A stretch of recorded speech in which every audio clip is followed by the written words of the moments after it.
विवाहदिनमिदं भवतु हर्षदं मङ्गलं तदा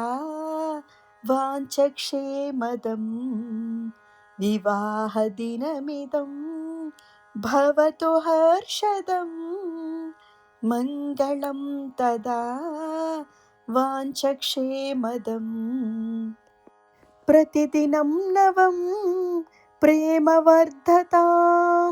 प्रतिदिनं नवं प्रेमवर्धतां शतगुणं कुलं सदा हि मोदतां शतगुणं कुलं सदा हि मोदताम् लोकसेवया देवपूजनं गृहस्थजीवनं भवतु मोक्षदं लोकसेवया देवपूजनं गृहस्थजीवनं भवतु मोक्षदं विवाहदिनमिदं भवतु हर्षदम् मङ्गलं तदा वाञ्छक्षेमदं विवाहदिनमिदं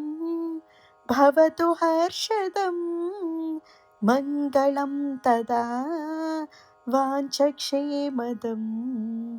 मङ्गलं तदा